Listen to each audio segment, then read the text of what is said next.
Buenas tardes, queridos hermanos, espero que estén muy bien. Sean bienvenidos a esta transmisión. Vamos a comenzar haciendo nuestras oraciones de invisibilidad. Ave María Purísima, sin pecado concebida. Ave María Purísima, sin pecado concebida. Ave María Purísima, sin pecado concebida. Por la señal de la Santa Cruz de nuestros enemigos, líbranos, Señor Dios nuestro. En el nombre del Padre, del Hijo y del Espíritu Santo. Amén. En el nombre de Dios, de la Santísima Trinidad, del Padre, del Hijo unigénito y del Espíritu Santo, apártense espíritus malignos para que no puedan ver ni oír nuestras actividades con nuestros planes, y para que no puedan engañarnos ni perseguirnos, ni interferir en nuestros planes y proyectos, o causar confusión en nuestros esfuerzos por servir a Dios. El Señor nuestro Dios les ordena que se aparten y nunca vuelvan. Oh Señor Santísimo y Todopoderoso, haznos invisibles a nuestros enemigos. Amén.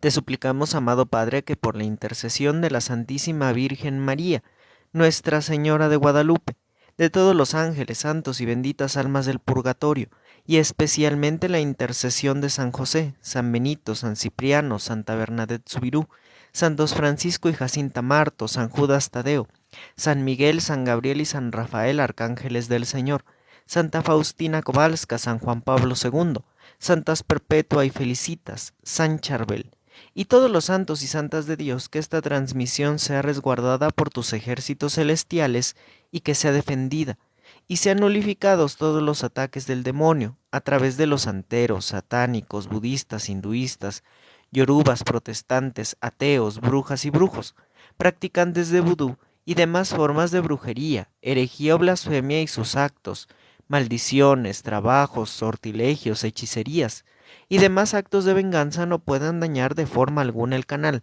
la transmisión, los asistentes en vivo y en diferido, y sobre mi persona. Y te suplico derrames tu especial bendición sobre cada uno de nosotros y sobre cada persona que entre al live, para que la luz de tu bendición toque lo más profundo de nuestras almas y de sus almas, y nos mueva a una profunda conversión. Te lo pedimos por Jesucristo nuestro Señor. Amén.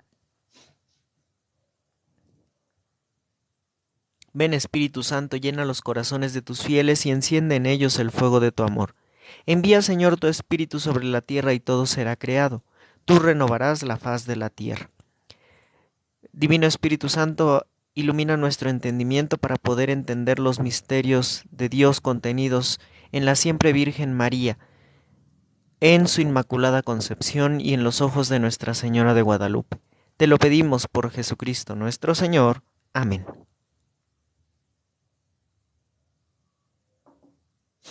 Buenas tardes a todos, queridos hermanos, bienvenidos a todos los que se van uniendo.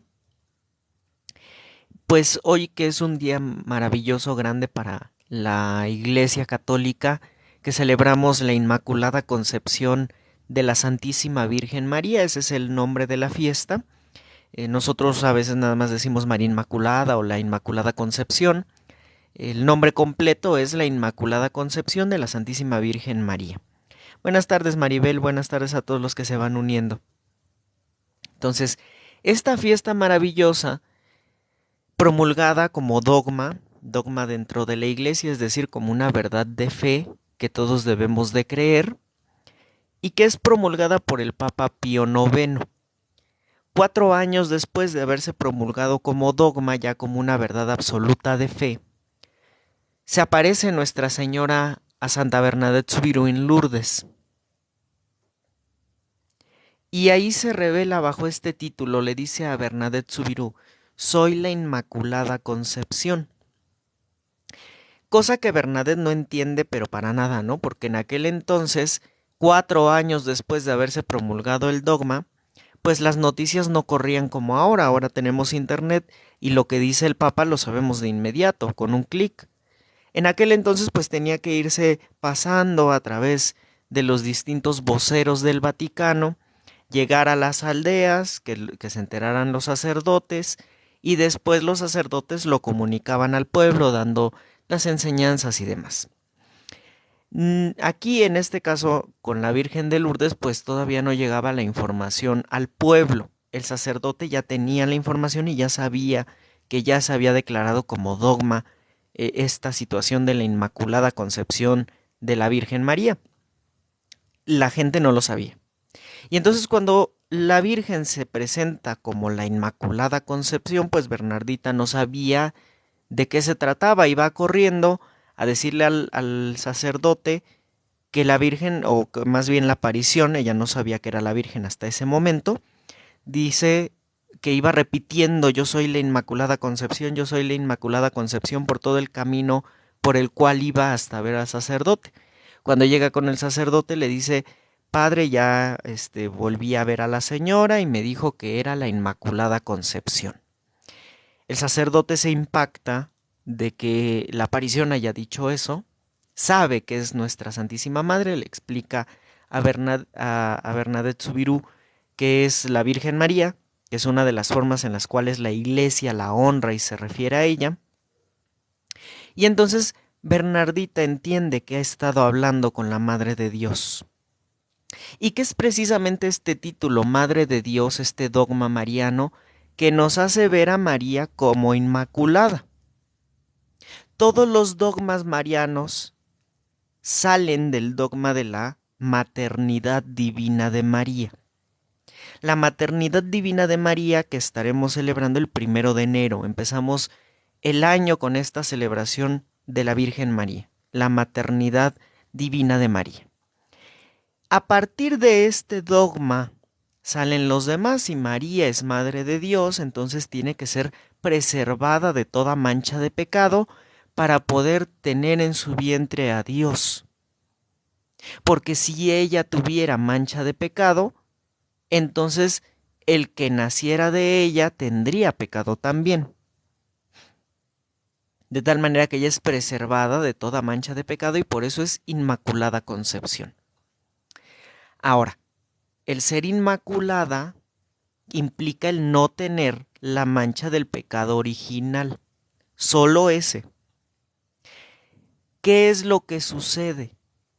Que al ser Inmaculada Concepción y al estar preservada del pecado original, pues recibe muchas gracias y dones especiales que hacen que la Santísima Virgen preserve el estado de gracia durante toda su vida y se entregue totalmente a Dios y a su voluntad. ¿Sí? Entonces, la Virgen nace sin la mancha del pecado original. Eso es regalo de Dios. Pero ella se esforzó para no caer en pecado durante toda su vida. Claro que le fue más fácil sin tener la mancha del pecado original, porque al no tenerlo entonces no tenía esa tendencia natural al pecado. Ciertamente era un poco más fácil para ella el detener las tentaciones. Ella no tenía enfermedad, porque la enfermedad viene de una raíz de pecado. Ella no podía morir porque la muerte entra en el hombre a través del pecado original. Ella no podía tener malos olores porque los malos olores son resultado del pecado original. Ella no tuvo dolor de parto porque el dolor de parto viene del pecado original. Ella no envejecía porque el envejecimiento viene del pecado original. Claro, creció, llegó a plenitud y se quedó en esa plenitud, en esa belleza de la plenitud. No envejeció. No se le hicieron arruguitas, no se le puso el cabello blanco, no se le hicieron ojeras, porque todo ello es producto del pecado original. Entonces, queridos hermanos, cuando nosotros andamos preguntando cuál es el elixir de la eterna juventud, o andamos viendo cuál es el secreto de la piel hermosa, de tener un cabello espectacular, de tener salud, ¿no? A veces estamos en busca de la salud, pues es quitar el pecado de nuestra vida. El pecado es lo que nos trae problemas a nuestra vida. Y si nosotros tenemos pecado, entonces atraemos enfermedades. Si nosotros tenemos pecado, atraemos desgracias. Toda enfermedad que nosotros tenemos, queridos hermanos, tiene una raíz de pecado. Y tenemos que estar bien conscientes de ello y ver cuál es esa raíz de pecado que tenemos en nuestra vida. El cáncer, por ejemplo, se origina a través de una raíz de rencor, de resentimiento, de coraje, de odio. Ese odio que aguarda el alma y que nos enferma, que se traduce en una enfermedad física. Cuando nosotros nos enfermamos y vamos al doctor, al médico, y nos da una pastillita, nos da un jarabe, nos da una inyección, nosotros consumimos esa medicina y nos sanamos momentáneamente. Pero nadie se ocupa del terreno espiritual. Y entonces después de un rato estamos enfermos otra vez. Se vuelve más evidente esto no con una gripa o un dolor de estómago, ¿no? Sino ya con enfermedades más graves, por ejemplo, un cáncer o una diabetes, que son incurables para la ciencia. ¿Y por qué son incurables estas enfermedades? No porque realmente sean incurables, sino porque nosotros no nos ocupamos de sanarlas desde el punto de vista espiritual. Solo las sanamos a través de la medicina que nos da el doctor y se nos olvida la parte espiritual. Se nos olvida que nosotros tenemos un cuerpo, un alma y un espíritu, y que la enfermedad está en los tres terrenos, no solo en el corporal. Ese cáncer o esa diabetes está en los tres, está en el cuerpo físico, está en el cuerpo espiritual y está en el cuerpo del alma. Está en los tres. ¿Y cómo sanamos el alma y el espíritu? Pues con la confesión y con la oración. Si nosotros no rezamos jamás, no nos vamos a curar de nada. Y si nosotros no nos confesamos y no comulgamos, no nos vamos a curar de nada. Porque la raíz que está generando la enfermedad sigue contaminando nuestro cuerpo. Y eso nos lo enseña la Inmaculada Concepción. María no se enfermaba porque vivía la gracia de Dios continuamente, porque no caía en pecado y porque al ser preservada del pecado original no tiene las consecuencias de ese pecado. Y ahí viene una discusión que tuvo la Iglesia. ¿María murió o no murió? Porque por su condición inmaculada no moría, pero por su humildad pudo haber muerto siguiendo la enseñanza de su Hijo, de nuestro Señor Jesucristo, morir y después resucitar gloriosa. Aún hay una discusión en ese terreno. Lo que no hay discusión es María asunta en cuerpo y alma al cielo. Eso es dogma. Eso sí es una verdad de fe. María, después de haber cumplido su tiempo en la tierra, así lo pone la Iglesia, fue llevada en cuerpo y alma al cielo, como resultado de su Inmaculada Concepción. Porque María no tenía que esperar la resurrección final, puesto que ella ya había sido redimida desde la creación de su alma. Una redención anticipada. Ella no tuvo que esperar a que Jesús muriera en la cruz para ser redimida. Fue redimida desde el momento mismo que se crea su alma y por lo tanto se preserva del pecado original. ¿Sí? Eso son gracias que da Dios. Y que lamentablemente las iglesias evangélicas, pues no, las iglesias protestantes en general no lo aceptan. Y entonces dicen, no, María no es inmaculada, María no fue elevada en cuerpo y alma al cielo, María no es reina y María es una simple mujer. No, no, es una simple mujer, no. Y eso lo leemos en escritos místicos preciosos como María de Jesús de Ágreda, en donde la Trinidad se dirige a María con un amor, con un cariño impresionante y la declaran reina, señora, la declaran depositaria de todas las gracias. Entonces no es una mujer cualquiera, ¿no? O sea, porque a ningún evangélico le ha dado Dios ese papel de ser el depositario o la depositaria de las gracias. Ha elegido que sea María, la Virgen. Virgen durante, antes y después del parto. un siguiente dogma de fe. María Virgen antes, durante y después del parto. Ese dogma también es resultado de la Inmaculada Concepción y resultado de la maternidad divina de María. Todos van en hilerita, ¿no? Y actualmente tenemos esos 4 dogmas. María es Madre de Dios, María es Inmaculada Concepción, María es Virgen antes, durante y después del parto, y María es asunta en cuerpo y alma al cielo. Nos falta un 5.º dogma, que es lo que la Virgen ha venido pidiendo, que la Iglesia ya lo sabe, que los papas ya lo han enseñado así, pero que no se ha promulgado como dogma. Y es María corredentora, medianera de todas las gracias y abogada de todos los hombres. Son verdades de fe, pero no se han promulgado como un dogma, ¿no? María es corredentora, se unió a nuestro Señor Jesucristo en su pasión y sufrió con él la pasión. Ella no se escondió ni se fue a las montañas allá a ver en el momento que resucitara, ¿no? Y lo dejó solo, no, ella lo acompañó al pie de la cruz y está de pie bajo la cruz, sufriendo, viendo cómo su hijo muere. Eso es un dolor tremendo y luego tener que llevarlo a sepultar, quedarse sola, una soledad que involucró su alma. Claro que es corredentora.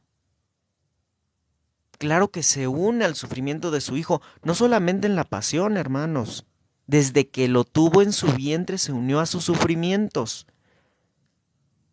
Porque Jesús viene a redimirnos no solamente un día en su pasión, redimió toda la vida del hombre, desde el momento mismo de la concepción en el vientre materno.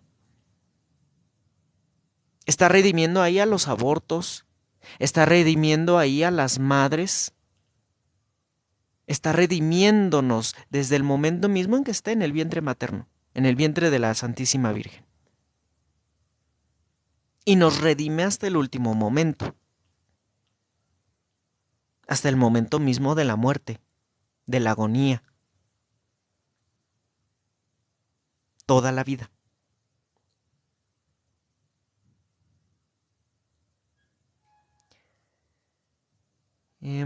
Nos dice vidente, dice Virgen María sin pecado concebida. Ay, Dios mío, no le entendí muy bien. Lo mío, Julio, buenas tardes Julio, dice, para recibir a Jesús tenía que ser purísima, por eso la salva la misericordia de Dios, así es. Ese es el fundamento de esta fiesta preciosa de la Inmaculada Concepción. Buenas tardes Roxana, bienvenida. Buenas tardes a todos, queridos hermanos. Entonces, la Santísima Virgen María, al ser inmaculada, gozaba también de la presencia de Dios continua. Adán y Eva son expulsados del paraíso terrenal por el pecado original. María, al no tener pecado original, no es expulsada del paraíso. Y nosotros la vemos viviendo en la casa de San Joaquín y de Santa Ana y después en el templo, ¿no? Entonces decimos, bueno, ¿fue expulsada o no?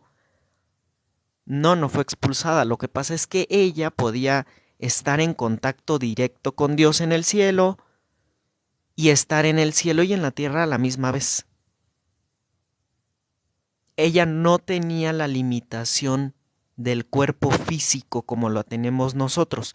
Nosotros no tenemos acceso al paraíso en este momento, ¿no? No podemos subir al cielo a voluntad y decirle a Jesús, ya vine, ya te vine a visitar aquí al cielo y pues allá en la tierra también estoy, ¿no? No podemos hacer eso. La Virgen sí podía hacer eso. Sí tenía en contacto directo con sus ángeles, sí tenía un contacto directo con la Trinidad Santísima, sí conocía muchas verdades de fe de Dios, ¿no? Tenía un conocimiento sobrenatural de Dios. Y ella lo que pensaba, porque eso sí se le ocultó, que ella iba a ser la madre de Dios, eso ella no lo sabía. Por eso cuando leemos el Evangelio y dice María se exaltó o se asustó o se emocionó cuando escuchó las palabras del ángel, era porque ella sabía que ese saludo iba dirigido a la Madre de Dios y ella no se lo esperaba. Ella le pedía a Dios ser la sirvienta de la Madre de Dios. Ella decía, Señor, permíteme servir a aquella mujer que tú has elegido para ser la Madre de Dios, para ser la Madre del Salvador. Entonces ella pensaba servir y ayudar a la que fuera la Madre de Dios. Y cuando recibe la visita del ángel, por eso se espanta, porque ella no creía que fuera ella, ¿no? Entonces la toma por sorpresa realmente esa visita del ángel y entiende perfectamente bien esas palabras. Entiende el misterio que envuelve todo esto. Su entrega total a la voluntad de Dios hace que ella no solo sea inmaculada concepción, sino que sea inmaculada totalmente. Porque es inmaculada totalmente. No cometió pecado en la vida. Durante toda su vida se mantuvo en perfecta unión con Dios, en perfecta gracia de Dios, viviendo la voluntad de Dios. Y como tal, no pierde la gracia y se mantiene inmaculada durante toda su vida. Jerry, paz y bien para usted también. Saludos. Julio dice, el pecado original está en el Salmo 51:5. Fui creado en maldad y concebido el pecado por mi madre. Exactamente. Dice, fui creado en maldad y concebido en el pecado por mi madre, ¿no? O soy pecador desde el vientre de mi madre, dependiendo de la traducción, ¿no? Entonces María tenía que ser eliminada en ella, ese pecado original, para que quien fuera creado o concebido en su vientre no trajera ese peso del pecado original. Y María es preservada de ese pecado original. Y es preservada de las consecuencias de ese pecado también, ¿no? Que es lo que les comentaba. Y es por ello que María es tan extraordinaria, tan sobrenatural. A veces vemos su vida en las películas y la pintan como una mujer común y corriente, una ama de casa que cuidaba a su hijo, que estaba con San José. Pero no vemos la parte mística. María fue una mujer mística, porque ella, al no tener el pecado original, no tenía el velo que tenemos todos nosotros entre el mundo terrenal y el mundo espiritual. Al no tener ese velo, ella contemplaba a Dios perfectamente bien, sin ningún velo. Y le pedía cosas y Dios lo concedía. A la Virgen no le negaba nada. Lo leemos en Ana Catalina Emmerich, en esas revelaciones preciosas que ella tuvo, y lo leemos también en las revelaciones de Sor María de Jesús de Ágreda, mística ciudad de Dios. Como ella va en esa travesía a Egipto y de repente pues les gana la noche en el desierto y tienen frío. Y le dice la Virgen a Dios, Señor, ayúdanos a apaciguar el frío. Y el frío se calma. Porque Dios le regala todo a la Santísima Virgen, no le niega nada. Y ese poder de intercesión lo tiene ahora para cada uno de nosotros, que somos sus hijos, que nos ha tomado como hijos. No desde el momento de la cruz, ese es el momento en el que se reafirma su papel de madre. María nos toma como hijos desde el momento mismo que toma a Jesús como hijo. Nosotros estamos contenidos en el seno de María desde el mismo momento en que Jesús está ahí, porque nos está redimiendo. Y para redimirnos tenemos que pasar por el vientre de María. Para redimirnos tenemos que ser hijos de María. Porque Dios quiso nacer de María para traer la redención al mundo. Y como nos tiene que redimir y tiene que vivir nuestras vidas y nuestras muertes, también estamos con María en su seno purísimo. Somos hijos auténticos de María, hijos de sangre de María. No hijos espirituales, no, somos hijos de sangre de María, nacidos de su vientre. Claro, cada uno de nosotros tenemos a nuestra madre que Dios ha elegido para nosotros, para que nos cuide, para que nos guíe, para que nos lleve a la santidad, pero somos hijos de sangre de María Santísima. Eso también es una verdad. Claro, es muy complicado de a veces de entender, ¿no? A veces yo igual me hago bolas y digo, bueno, ¿cómo está esto, no? Pero son cosas preciosas que leemos en escritos místicos. Esa es la riqueza de nuestra Iglesia Católica. Los escritos de los padres de la Iglesia, los escritos de los santos y los escritos de los místicos, además de todo el magisterio. Porque en nuestra Iglesia nosotros tenemos también revelaciones místicas y dictados dados por Dios, por María, por Jesús o por algún santo. Dictados que nos aumentan la fe, dictados que deben de estar en concordancia con la Sagrada Escritura y que los que les he citado todos están de acuerdo a, a la Sagrada Escritura y están debidamente aprobados por la Iglesia Católica. Todos. Sor María de Jesús de Ágreda, Ana Catalina Emmerich, y demás, ¿no?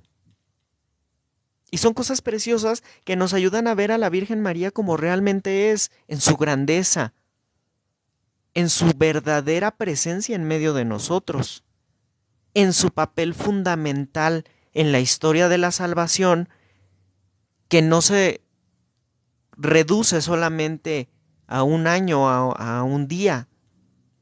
No, es todo el tiempo desde el inicio de los tiempos hasta el final de los tiempos. Entonces, María tiene un papel fundamental dentro de nuestra iglesia. Que no se nos olvide, queridos hermanos. María tiene un papel fundamental en nuestra iglesia. Buenas tardes, Patti, bienvenida.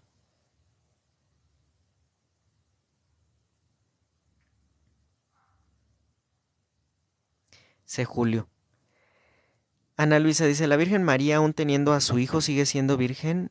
Exactamente, sigue siendo virgen aún teniendo a su hijo, porque su hijo es luz, ¿no? Ese es el dogma de la maternidad divina de María y de María Virgen antes, durante y después del parto. La Santísima Virgen María es virgen porque como rayo de luz, cuando desciende el Espíritu Santo sobre de ella, como luz entra Jesús en su vientre. Se gesta en ella y como luz sale de su vientre también. Entonces, de tal manera que nosotros podemos ver incluso en las películas que María tiene un parto natural. ¿No? No, María no tuvo un parto natural. María se sentó en el establo, una luz inundó todo el establo y Jesús se depositó en sus manos. ¿Por qué María no iba a tener un parto como cualquier mujer? Pues primero porque no es cualquier mujer y después porque al ser preservada del pecado original no hay dolor en el parto. Dios cuando expulsa a Adán y a Eva del paraíso dice, darás a luz con dolor a tus hijos, le dice a Eva. Darás a luz con dolor a tus hijos. María, al ser preservada de ese pecado, no recibe esa sentencia y por lo tanto no hay dolor en su parto. Ella no sufre el parto, ella lo goza. Ella es el auténtico sentido de dar a luz, ¿sí? Porque nos da la luz que es Cristo. Lo pueden leer en Ana Catalina Emmerich, ese relato bellísimo. Dice Julio, es como cuando el sol sale y todos los rayos entran por las ventanas y no rompen ni un vidrio. Exactamente, esa es la analogía, ¿no? La luz que entra del sol sin dañar la ventana, sin romperla y ni siquiera la mancha, ¿no? No ensucia el rayo del sol las ventanas. Así Jesús no ensucia la virginidad de María. Y María, al preservarse de todo esto y al ser esposa del Espíritu Santo, tampoco conoce a San José, ¿no? No hay intimidad entre ellos dos. Hay un amor josefino, como le dice ahora la iglesia a este tipo de matrimonio, en donde ambos viven juntos, en donde ambos se aman, pero no hay ningún tipo de contacto sexual, porque no lo necesitan. Ellos no necesitan de este tipo de placeres mundanos, hermanos, porque esos placeres mundanos son parte de la concupiscencia, son parte del cuerpo, de la carne. María, al ser inmaculada, no necesitaba de eso. No necesitaba ningún tipo de placer. Porque ella tenía todo al tener a Dios. No sé si me doy a entender correctamente. María tenía ese contacto directo con Dios. Vivía en el cielo María. Claro, tuvo que sufrir y llorar la muerte de su hijo y todo lo que tuvo que pasar su hijo. Por eso es corredentora. Pero eso no le quita que no necesitara de placeres, que no necesitara de las cosas terrenales. Una persona común y corriente necesita esos placeres y necesita todo eso porque vive en el pecado. Por eso ahora los jóvenes, pues no se esperan al matrimonio, ¿no? Tienen relaciones antes del matrimonio. Andan viendo tonterías 3X en el internet. Porque hemos llegado al nivel de bestias. Porque hemos seguido la concupiscencia, esa tendencia natural al pecado. No hemos buscado ser santos. No hemos buscado amar a Dios, no hemos buscado hacer su voluntad. Y la Virgen que le dijo al ángel, le dijo, he aquí la esclava del Señor, hágase en mí según tu palabra. Eso es una entrega total a la voluntad de Dios. Y nosotros, pues si Dios nos pide algo, andamos pidiendo pruebas, andamos diciendo, híjoles, quién sabe si sea cierto.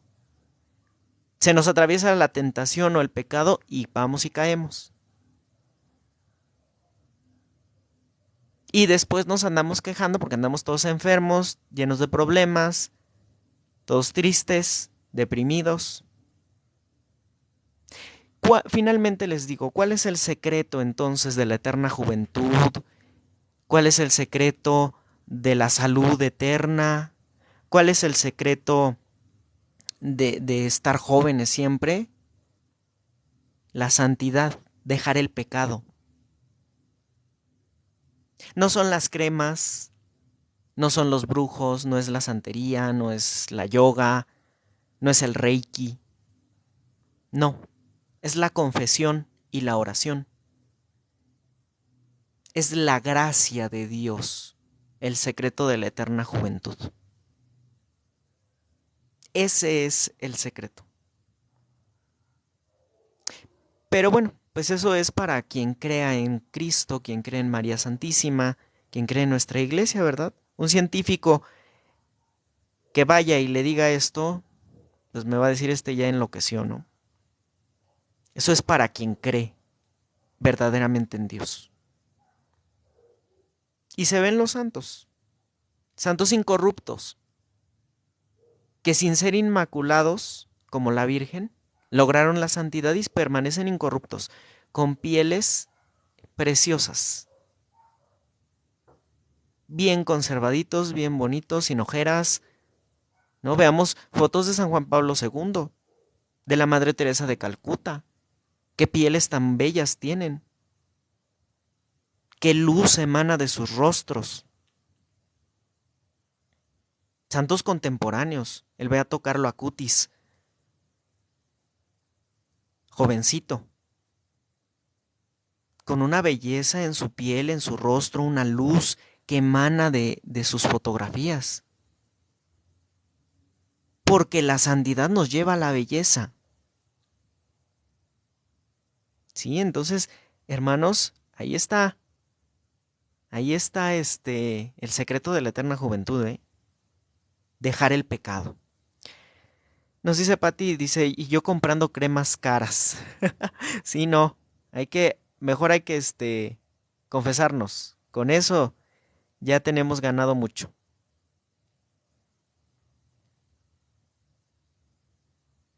¿Y de cuántas cosas se pierden nuestros hermanos, eh? Dice Julio, de todo nos quieres regañar. Ahora tendré que dejar mis cremas rejuvenecedoras. No, síganlas ocupando, hermanos. No pasa nada. Pero hay que buscar también la santidad, ¿no? Para eventualmente ya no tener que depender de esas cremas.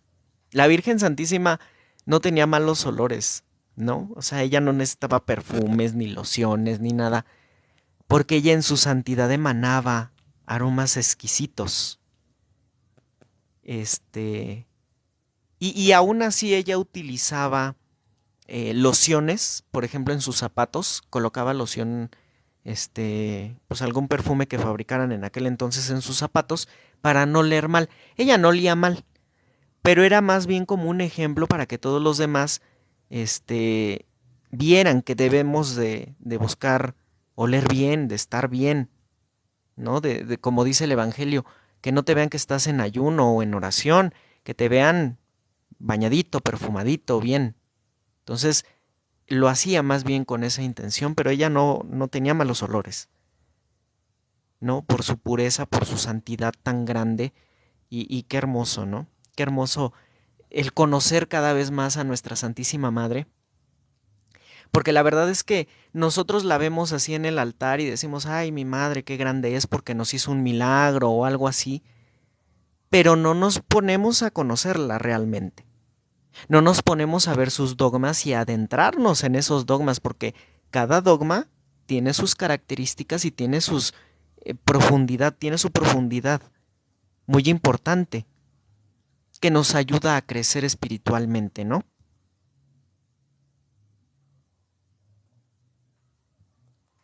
Muy bien, queridos hermanos. Voy a mostrarles lo que íbamos a ver ayer, que ya no me dio tiempo.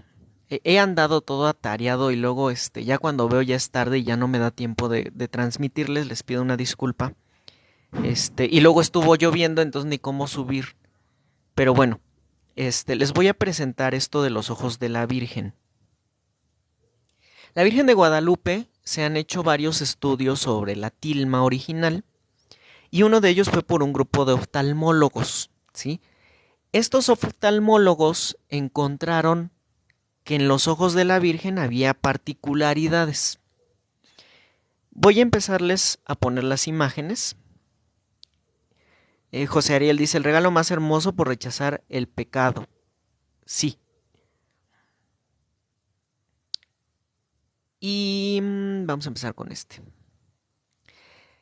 El efecto de Sanson-Purkinje es un efecto fisiológico normal que tienen todos los ojos humanos, ¿sí? El ojo humano es un globo lleno de un líquido gelatinoso que está dividido en dos cámaras.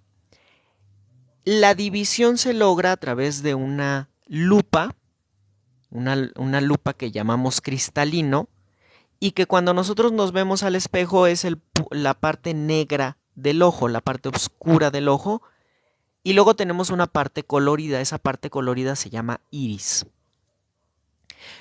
Enfrente de ese iris y de ese cristalino tenemos una piel, una membrana que cubre el ojo, que también está llena de líquido gelatinoso. Esto permite que la luz entre, llegue hasta el nervio óptico y entonces nosotros podamos ver imágenes del mundo que nos rodea. ¿De acuerdo? Entonces, esta es la manera en la cual actúa el ojo. De manera natural, Cuando nosotros recibimos la luz, en el ojo se forman tres imágenes. Tenemos una imagen que se forma en la córnea, que es la parte blanca. Tenemos una que se forma entre el cristalino y el iris. Y tenemos una que se forma en la parte oscura, que es el cristalino, pero esa se forma de manera invertida, que es lo que explica el efecto de Sanson-Purkinje. La formación de estas tres imágenes en el ojo humano. Así es, Julio, dice, el líquido se llama humor vítreo. Así es, gracias por esa aportación, Julio. Muy buenas tardes, Stoli, bienvenida. Entonces, la Virgen, cuando se hacen estos estudios, a los científicos se les hace muy llamativo que en los ojos de la Virgen hay tres imágenes de San Juan Diego, específicamente en el ojo derecho, que demuestran que el ojo sigue esta tendencia de un ojo humano normal.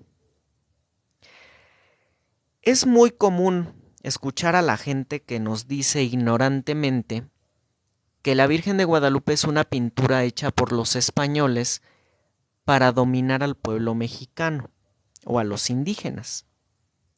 Pues quien diga eso es un ignorante que seguramente desconoce estas cosas.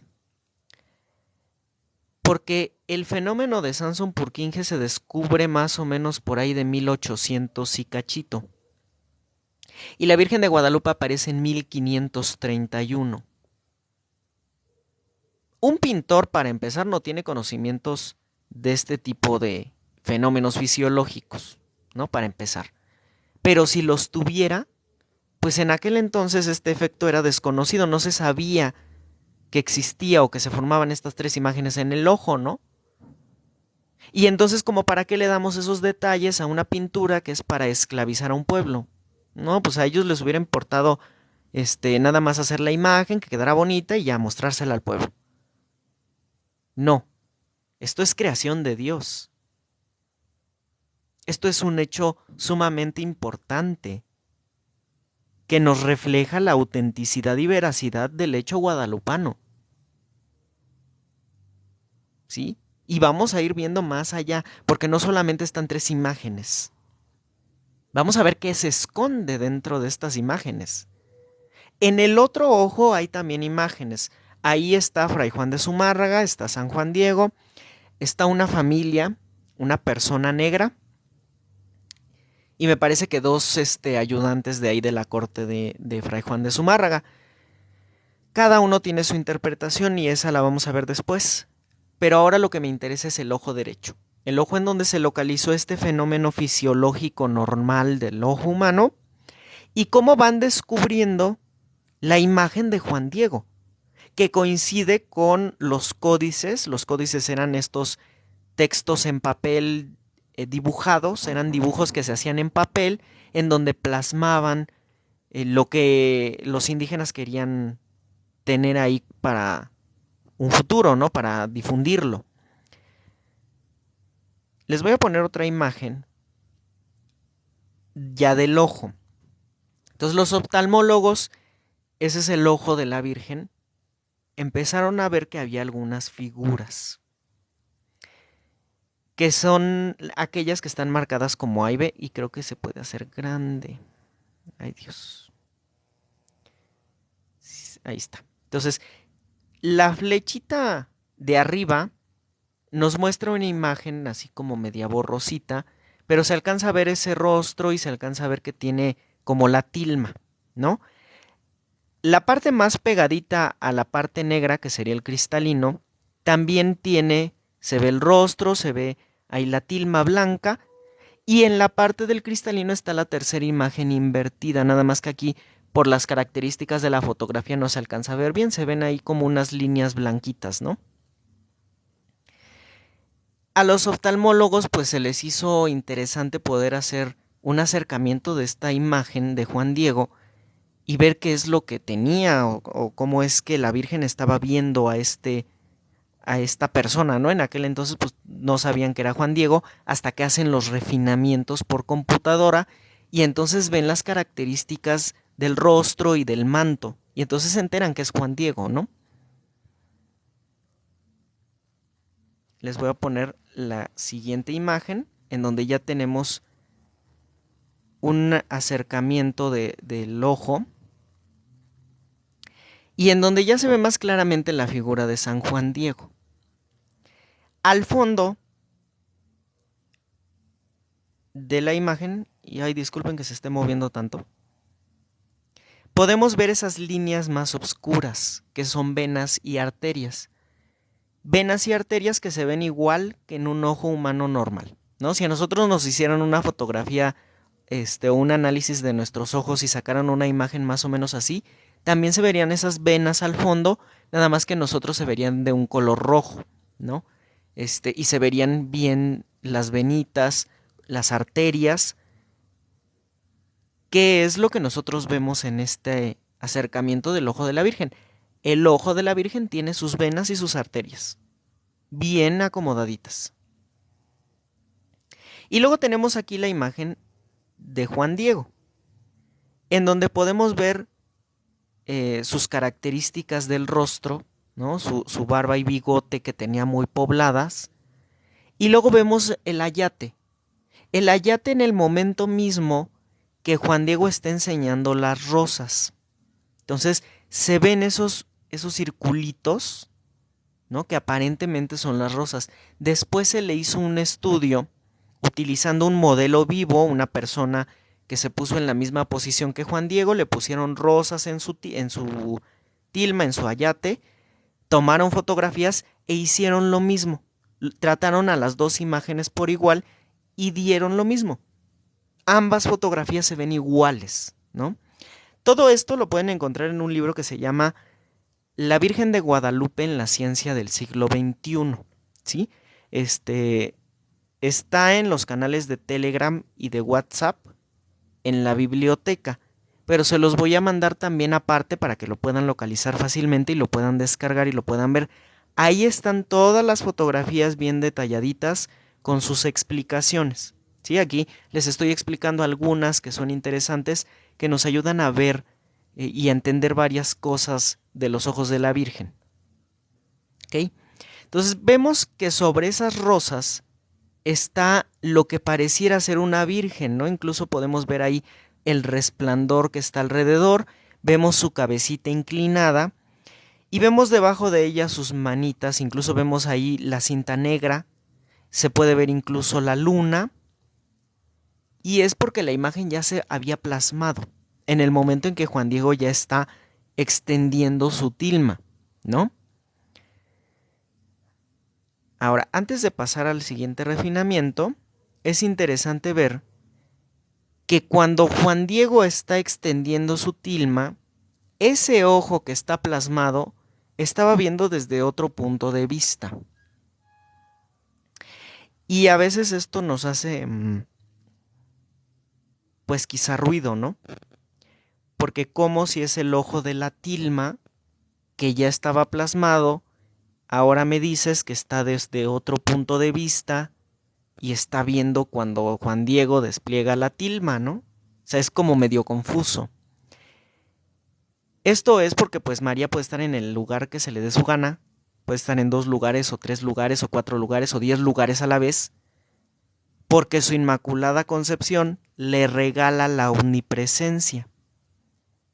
María es omnipresente no porque venga de ella, no porque ella sea Dios, sino porque Dios le regala la omnipresencia y al no tener limitaciones de alma y de cuerpo, al estar ya en la gloria del cielo, ella puede estar en el lugar que se le dé su gana, en 10 lugares, 20 lugares a la vez, y no pasa nada, porque Dios le ha dado ese regalo, esa omnipresencia. Y entonces ella está a la vez en la tilma y a la vez desde un punto de vista, o más bien desde otro lugar que ve cuando Juan Diego despliega la tilma. Eso es lo que nos hace ver esta cosa tan sencillita como es una imagen en el ojo, ¿no? Ahora bien, vamos a ver el refinamiento final de esta imagen, que ya es un Juan Diego bien detalladito, con cabello corto, se ve incluso su oreja,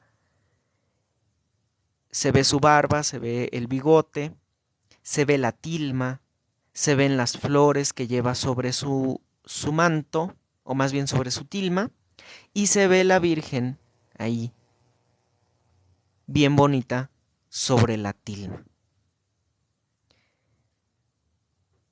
Esto está aumentado 70 veces. Yo quiero saber, para todos aquellos que dicen que la pintaron para someter al pueblo mexicano, ¿cómo le hizo el artista o el pintor para dibujar también una Virgen de Guadalupe en el ojo de la Virgen? 3 veces.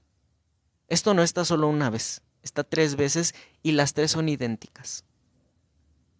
Porque son las 3 imágenes que se forman con el efecto de Sanson-Purkinje. Además, ¿cómo le hizo para que en ese ojo colocaran venas, colocaran arterias con tanto detalle?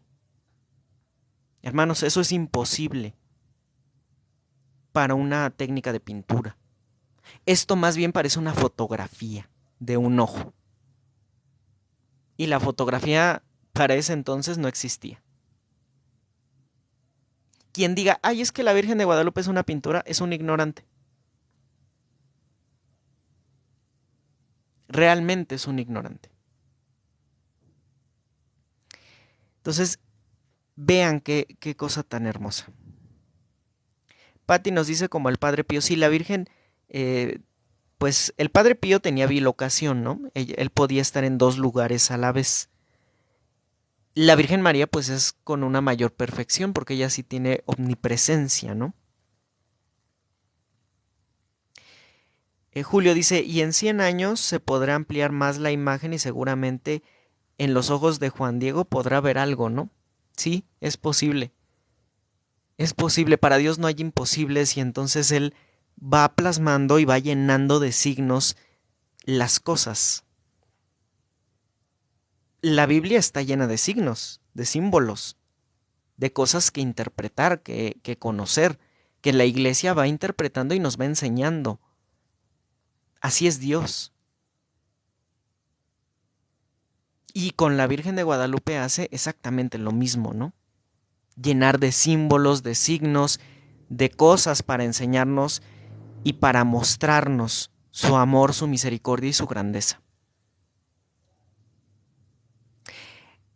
Ahora, ¿cómo es que llega esta imagen al ayate de Juan Diego?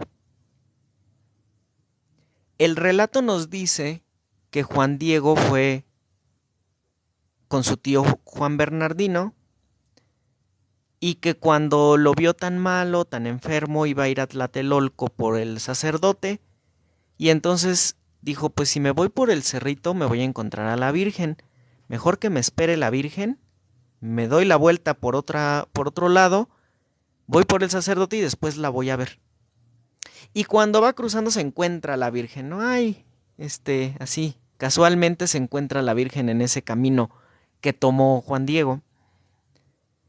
Tienen una plática que ya les conté, ya vimos ese mensaje que da la Virgen en ese momento, y entonces lo manda a la cumbre del cerro. Las rosas que hay ahí, no sé si ya se los dije, en diciembre, vean los cerros, bueno, aquí en México, para los que viven aquí en México, ¿no? En Panamá pues son diferentes, en Costa Rica son diferentes, pero aquí en México los cerros del centro del país son muy secos, son áridos. Y en diciembre están los árboles en puras ramas, ¿no? Se ven puras ramas, se ve pasto seco. Entonces que hubiera una planta verde ya era un milagro, para empezar, ¿no? Pero que fueran rosas era todavía un hecho milagroso mayor, porque eran rosas que no se daban en México, eran rosas que se daban en España. El encontrar un rosal bien desarrollado aquí en México era imposible. No son plantas nativas de aquí, vienen de España, se daban en Castilla, por eso es rosa de Castilla, porque es española. Cuando sube Juan Diego y toma esas rosas, pues Juan Diego se emociona porque ve rosas Y además las rosas tenían algo que se llama iridiscencia, que es más o menos cuando ustedes tiran una gotita de aceite en el agua y se ve como un efecto de arco iris. Eso es la iridiscencia. Ese efecto lo tenían las rosas en sus pétalos. Entonces se veían así como brillantes, como en un tono de arco iris cada uno de los pétalos. Y ya, las rosas de por sí eran un milagro. Bueno, baja con la Virgen y la Virgen toma las rosas y las va acomodando.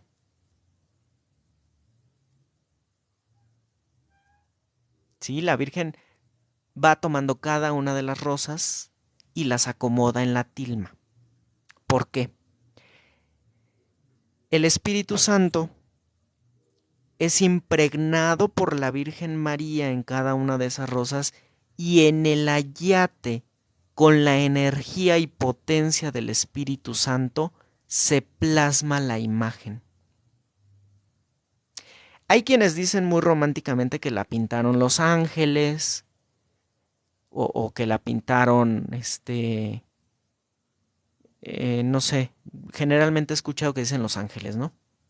No, no la pintaron los ángeles, la pintó el Espíritu Santo, con su poder y su potencia y su fuerza. Lo mismo más o menos sucedió con la sábana santa. Cuando Jesús resucita, emana de él una fuerza, un poder sobrenatural, un poder que viene del mismo Dios, que es Jesús.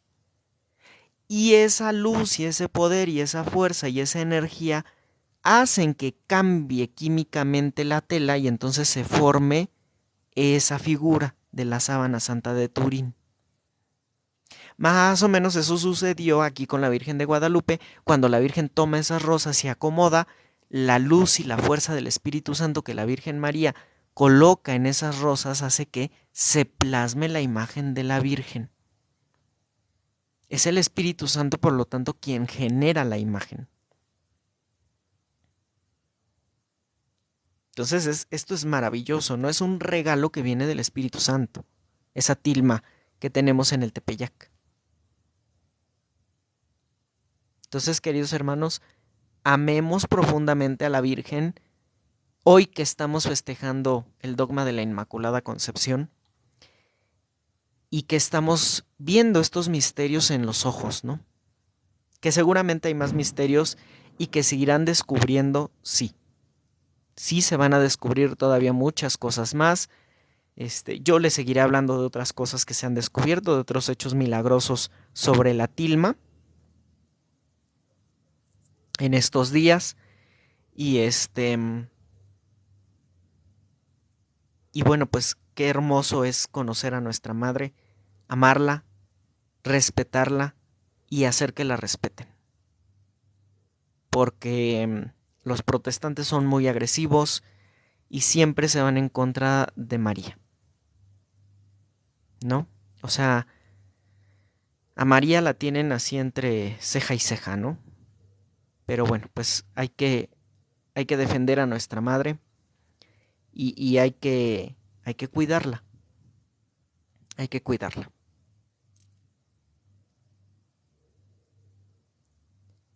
Muy bien, queridos hermanos, los dejo, cuídense mucho, que Dios los bendiga, que nuestra Santísima Madre los lleve de su mano para que un día podamos encontrarnos en el cielo. Y ya yo les aviso cuando hay programa porque ando medio apurado. Y va a haber así programas, pero bueno, ya yo les iré avisando. Esperemos en Dios que nos permita hacer los programas de la siguiente semana. Pero sí vamos a tener programas de las posadas. Voy a tratar de hacer algunos programas de las posadas para prepararnos en esta novena de Navidad, ¿no? Hacer meditaciones, ver significados del nacimiento, de leer algunas lecturas místicas del nacimiento de nuestro Señor Jesucristo y demás cosas que nos ayuden a crecer en fe y a preparar nuestros corazones para recibir a Jesús en esta Navidad, ¿no? Estela, sí, los voy a subir a YouTube para que lo tengan ahí. Y no se preocupe. Ay, Dios, con estas cosas de aquí. Saludos, Julio. Saludos, Sandra. Saludos, Roxana. Muchas gracias por ayudarnos. Saludos, Ayelina. Ahí está el YouTube, Caminando en la Fe Católica, el Telegram, también Caminando en la Fe Católica. Ahorita terminando les mando el libro para que lo puedan ver. Es un libro hermoso, incluso ahí está desde qué ángulo estaba la Virgen viendo a Juan Diego y demás cosas, la distancia a la cual Juan Diego vio a la Virgen.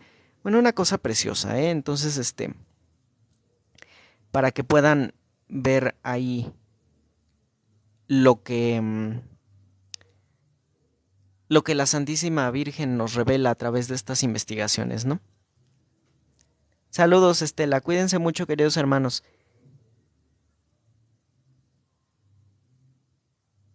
Karina dice que es cierto que Juan Diego era un hombre pequeño. No lo sé. Pero lo que sí sé es que los indígenas mexicanos no eran de talla pequeña, eran grandes, eran altos y robustos, ¿no? Pero déjenme investigarlo y para la próxima se los comento. ¿Sí? No, no lo sé. Saludos, Rosa, de nada. Saludos, Stoli, saludos, Agustín. Cuídense mucho, queridos hermanos. Nos vemos. Lupe, ¿ya me envió número por WhatsApp? No me ha llegado el mensaje. Mándeme aquí por Telegram el número, por favor. Por Telegram, por TikTok. Aquí mándeme un mensaje directo a TikTok y ya y le agrego. Porque no he recibido ningún mensaje. Saludos, Ana Luisa. Cuídense mucho, queridos hermanos. Nos vemos. Dios les bendiga.